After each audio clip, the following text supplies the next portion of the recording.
Egaa kabajamtoota hordoftoota qophii keenya nageenya waaqayyo bakka jirtanitti sinaa dhaqqabu jecha sagantaa keenya kutaa lammaffaa guyyaa dhaloota harmee keenya Dubroo Maariyaam ilaalchisee Universal Marketing itti sagantaa OTM'n adeemsifamaa jirru jalqabnee jirraa daawwannaa gaarii akkasiniif ta'u isiniif hawwina.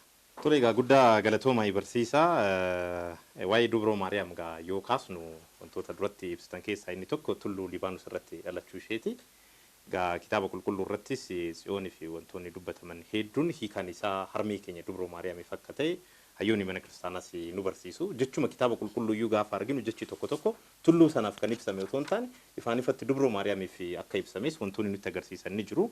Egaa Dubroo Maariyaam tulluu irratti dhalachuu ishee, tulluu Tsiyooniin fakkeeffamuun ishee waan ta'e immoo aadaa keessatti immoo wanta raawwatamu akka yaadannu nu taasisa. Egaa tibbi kun tibba arfaasaati. Arfaasaa kanatti immoo Oromoon gara tulluutti ba'eetu waaqni rooba akka isaaf roobu kan itti irreeffatudha. Egaa Oromoo biratti tulluun ulfoodha, malkaan ulfoodha. Macca biras gaafa deemtan, tuulama biras gaafa deemtan, gosoota Oromoo isa biroo biras gaafa deemtan, tulluuwwan ulfoo ta'an kan ardaa isaanii keessatti kabajaman hedduutu jiru. Fakkeenyaaf tulluu ulfoo 8 tulluu ulfoo tuulamaa kaasuun ni danda'ama. Kana duratti sagantaawwan wal fakkaataa irratti waan tarreessineef irra deebi'uun nan barbaachisu. Kana waliin wal qabsiifnee tulluun akka aadaa fi akka kitaaba qulqulluutti akkamiin hubatama kan jedhu tuulaallee barsiisa. Egaa tole galatoomadhaa barsiisa. Tulluun egaa akkuma isin amma kaastan ulfoodha. Mallattoo kabajaati, mallattoo ulfinaati, mallattoo waaqatti ol hiiquuti, mallattoo waaqatti hidhachuuti. Akkuma beekamu egaa kitaaba qulqulluu keenya seera uumamaa boqonnaa 1:1 irratti jalqaba Waaqayyo samiif lafa uume jedha. Paartii sana keessa jira tulluu fi malkaan. Egaa akka kitaaba qulqulluuttis kitaabni qulqulluunis kan nu ajaju bara seera laphee keessas raawwachaa kan turame uumamaan uuma waaqessuun ni jira. Aadaan kun egaa gara tulluutti ba'uun kun adeemsa waaqatti dhiyaachuu keessatti adeemsa uumamaan uuma waaqessuuti. Egaa ni eeyyamama. Abbaan keenya qulqulluu Amoos raajii isaa boqonnaa 4:13 irratti yeroo dubbatu tulluu waaqatu uume. Inni illee immoo kabajni Waaqayyoo kan irratti mul'atu namni kabajaaf kan irra miilla isaa boqachiifatudha. Waan ta'eef tulluutti gaafa ol ba'amu kabaja Waaqayyoo ibsuudhaaf waaqatti dhiyaachuu fedhii wayii Waaqayyo irraa barbaadu ibsachuudhaaf jechuudha. Egaa tulluutti kan ba'amu akkuma aadaa keessattis wal wajjin beeknu jechuudha. Aadaan tulluutti bahanii kadhachuu kun immoo kitaaba qulqulluu keessas hin jira.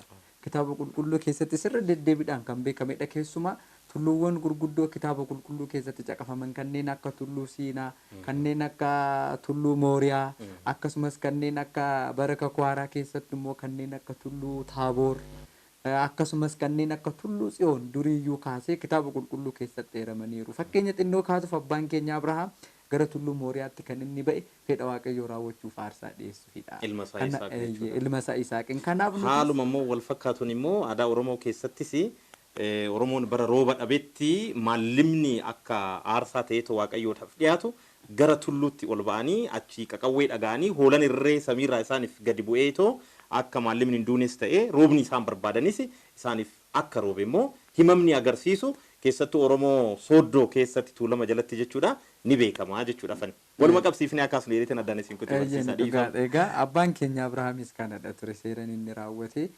Fedhii waaqaa raawwachuu gaafa barbaadu aarsaa kan inni dhiyeesse gara tulluu Mooriyaa bahee. Kanaaf sabni kunis fedha waaqaa gaafachuudhaaf keessumaa yeroo arfaasaa kana keessa akkasumas immoo bonas yeroo roobni dhabamu namni hunduun beeka waan baramaadha tulluutti inuma ba'ama rooba gaafachuudhaaf. Egaa maalinni bu'uurri kanaa tulluun filatamtuudha, tulluun adda, tulluun waaqatti ol dhiyaatti lafarraa, lafa kaanirraa, sulula kaanirraa, dirreewwan kaanirraa waaqatti ol dhiyaatti, ol dhiyaachuudha. Kana yeroo jennu garuu tulluu waan ol dhiyaattuuf akkasitti waaqatti dhiyaanna jechuu keenya ituun ta'inii. Egaa kan nuti kan waaqatti dhiyaanyu hafuuran. Waaqni keenya eessayyuu akka jiru nu hubanna. Gadi bu'iinsa safagoo barbaaros keessa hin jira jennee amanna. Akkasumas hanga samii dhumaatti hin jira jennee amanna waan ta'eef tulluun ol dhiyaattudha waa keessaa ol ba'e waan ta'eef ol dhiyaachuu gara Waaqayyootti ol guddachuu sana nus ol ka'iinsi hafuurawaa akka nu barbaachisu kitaaba qulqulluu keessatti addunyaa kanarra ol jennee irra caalaa mul'achuu akka qabnu nutti agarsiisuu danda'a fakkeenyummaan isaa. Kitaaba qulqulluu keessatti akka kanatti ilaalla. Abbaan keenya Abrahaamis kana aadaan kun keessumaa amma fakkeenya uummata Oromoo biratti gara tulluutti hin ba'ama. Rooba kadhachuuf nagaan gaafa biyyarraa badee egzoo nagaa nuuf fidi jechuudhaaf gara tulluutti hin ba'ama. Abrahaam faanis bara seera laphee keessatti kanuma godhaa turanii. Uumamumaanii uuma waaqessaa turan. Maal jedhe maal abbaan keenya Abrahaamis oo amlaaka tsahay tanaababanii. Yaa waaqa aduu natti dubbadhu. Akkuma kanammoo yaa waaqa tulluu umte natti dubbadhu. Yaa waaqa malkaa na dhagahi jechuun wannuma baramaadha wanta haaraa miti. Kitaaba qulqulluu keessattis han eeyyamamedha. Xumurri isaa garuu gara waaqa dhugaatti nama geessu akka qabu qofa jala murree kan dubbannudha. Bu'uura kitaaba qulqulluutiin immoo abbaan keenya Yoonaas waan dubbate tokko hin jira. Kitaaba isaa boqonnaa tokko lakkoofsa 9 irratti nuti namootatu gaafate maalitti amante Yoonaas eessaa dhufte jennaani ani kanan amanu waaqa lafaaf samii uumettidha jedhee kitaaba isaa boqonnaa tokko lakkoofsa 9 irratti deebisee jira. Kanaaf nuti hundi keenya kan amannu addunyaan hundi amanuus kan qabu waaqa lafaaf samii uumettidha. Lafa keessa ammoo tulluun jira akkasuma sululli jira. Kanaaf waaqa tulluu uumetti amanna jennee waaqa malkaa uumetti amanna jennee yeroo dubbannu uuma waaqessuu keenya akkati hubachuutii qabna. Akka kitaaba qulqulluutti immoo hiikoo hafuurawaatiin tulluun wantoota garagaraadhaaf ka'eera. Keessumaa akka kitaabni qulqulluun nu barsiisti tulluun fakkeenya qulqullummaadha. Tulluun dirreerraa sulularraa ol kaatee filatamtee adda taatee boca adda ta'een akka mul'attu kitaaba qulqulluu keessatti tulluun fakkeenya adda bahuu, fakkeenya waaqayyoof filatamu, fakkeenya qulqullummaan jiraachuu akka ta'e bu'uurarraa hubanneetu deemnaa jechuudha. Kunis immoo hojii gaarii hojjechuudhaan carroomuu hiika jedhu qaba. Hiikni xumurrisa. Akkasumas kitaaba qulqulluu keessatti tulluun kabaja olaanaa ibsuufis eerameera. Addatti ba'uu, ifuu, mul'achuu.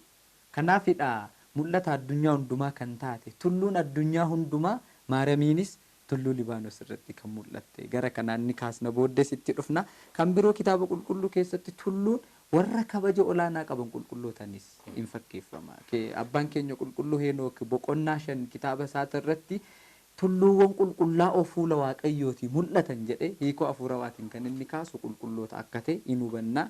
Akkasumas tulluun kitaaba qulqulluu keessatti mana kiristaanaatiinis hin fakkeeffama jechuudha. Keessumaa bu'uura hiikoo wangeela Maatiyos boqonnaa 17 lakkoofsa 4 irraa kaasee keessumaa kan jiru yeroo laalle tulluun Taaboor mana kiristaanaatiif fakkeeffamte. Iddoo kabajni waaqayyootti mul'ate, iddoo sirni qulqulleessaatti raawwatamu. Tulluu Taaboor sanarratti gabaabsinee kaasu gooftaan keenya gidduu dhaabbate Eeliyaasii fi Museen gara gamanaaf gamasiin ta'anii duuka boonni sadi immoo mul'atanii turani. Bataskaanni keenyas taabota gidduu godhattee luboota 2 fi daaqonii 3 qiddaasee geggeessuun ishee sun tulluun Taaboor qulqulleettii mana kiristaanaatiin akka fakkeeffamtu bu'uuradha jechuudha. Akkasumas tulluun hiika mana kiristaanaatiin wangeelanis hin fakkeeffama. Hiikoodhuma andimtaa wangeela Maatiyos 17 yeroo laalle tulluutti ol ba'uun rakkisaadha. Bu'aa ba'ii nama gaafata. Wantoota hedduu humna nama baasisa tulluutti ol ba'uun. Akkuma sana wangeelas hanga amananitti daba namatti ta'a. Raajiin tokko yeroo dubbata maal kun akkamitti raawwatama nama jechisiisa. Gaafa wangeela bira ga'an garuu amma tulluurra gaafa ba'e namni hin gammada.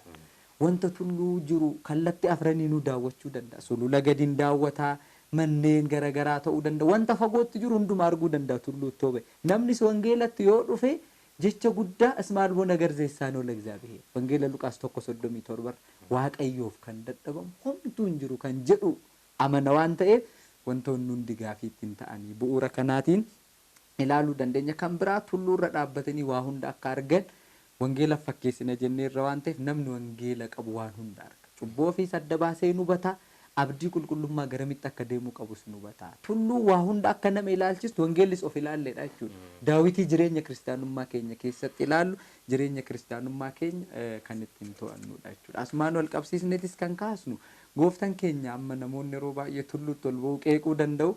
Gooftaan keenya immoo faallaa kanaa kan nuun jedhe tulluurraa hin bu'inaa. Ol ka'iinsarraa hin bu'inaa. Kasagannataatti bira du'an jedhu kan. Bantiirraa hin bu'inaa.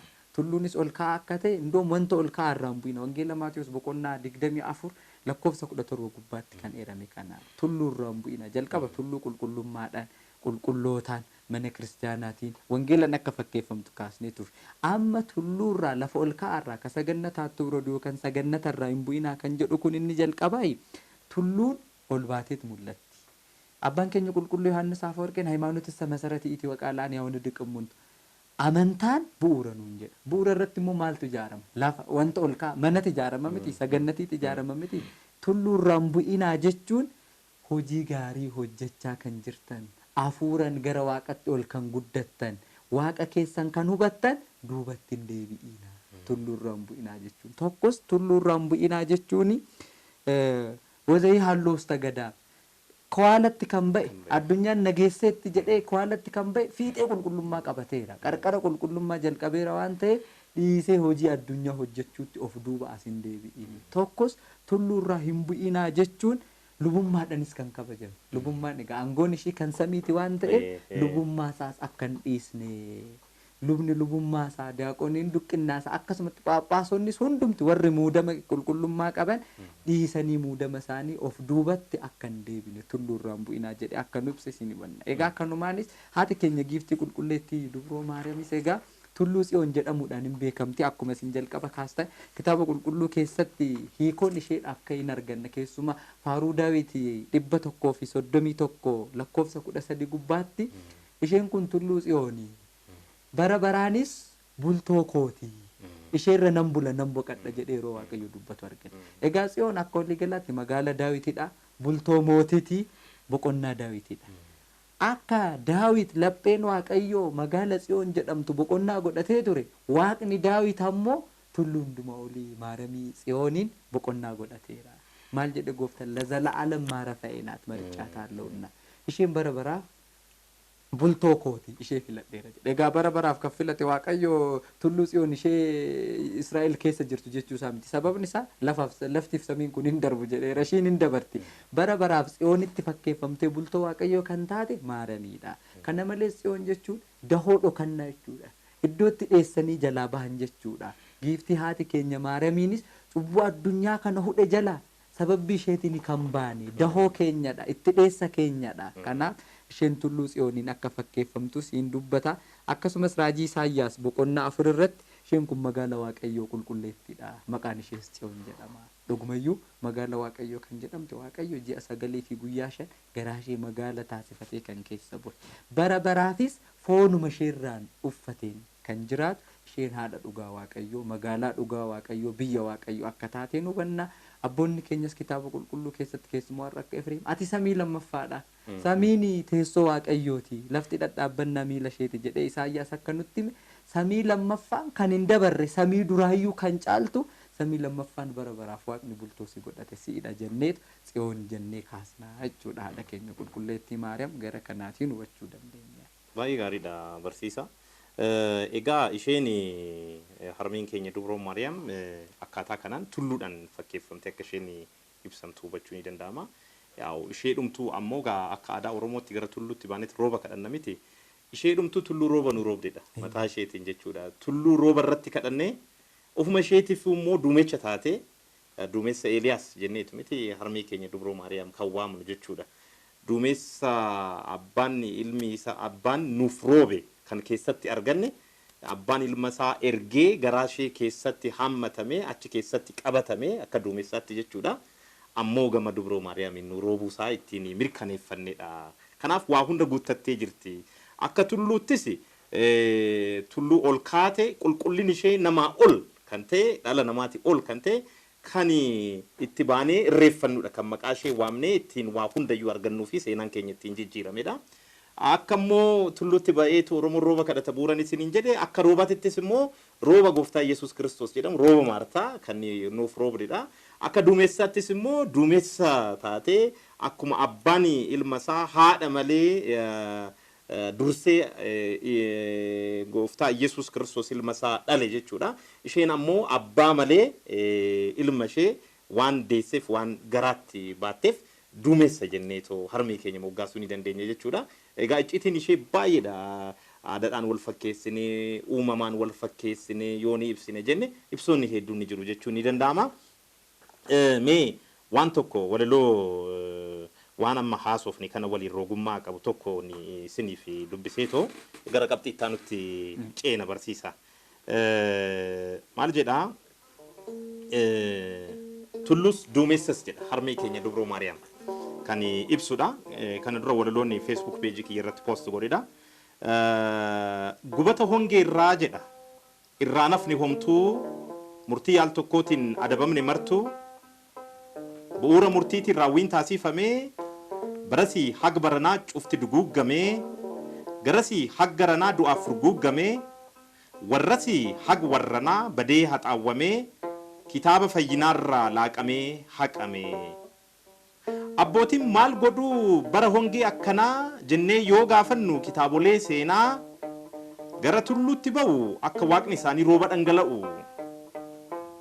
Haa ta'ullee malee bara hongee kanaa furmaata yerootiif tulluutti maaf baanaa sagal baanee buunee hafuuraaf kukkunnaa rakkoo bara baraaf furmaata bara baraa hongee bara baraaf rooba bara baraa barbaaddachuu wayyoo tulluu bara baraa bara haaraa kanatti tulluun bara baraa maqaan ishee ulfoo qarree waadaa araaraa nurraa fagoo miti qe'ee keenya jirti mucayyoon Abrahaam nu gidduutti argamti haadha hunda keenyaa maaramii jedhamti hirkoo hunda keenyaa xiyoon hin beekamti. Samiis maaf daawwannaa duumessis isheedha laf lammataa taatus samii lammaffaadha garaan ishee roobadha ilmi ishee horadha kanaan qajeelfamnee gita abbootii gorree gara isheetti baanee maartaan bara marree kufnee irreeffannee waaqaan wal agarree. Waaqnis hongee nu guggubeef duumessa Eeliyaas irraa addunyaa baraaruuf taliila nu roobseera jedha. Galanni Waaqayyoodhaaf haa ta'u. Egaa aadaadhaan wal qabsiisnee tulluu Dubroo Maariyaam irratti dhalattee fi tulluu isheen immoo ittiin fakkeeffamtee waamamtee tulluu Tsiyoon ilaalchisee akka waliigalaatti immoo tulluun kitaaba qulqulluu irratti akkamitti hubatama kan jedhu hagana yoo ilaalle qabxiin itti aansuudhaan kaasnu. Kabajamtoota hordoftoota qophii keenyaa egaati sagantaan keenya dhaloota harmee keenya Dubroo Maariyaam sababeeffachuudhaan OCM'dhaan qopheessine kana fakkaata. Waan guddaa akka irraa barattan hawwiin keenya olaanaadha. Egaa sagantaan keenya kanumaan hin xumuramne kutaan sadaffaanis kan itti fufu ta'uusaa asumaan isinitti dhaamuu feena.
Agannata nuuf banteettame.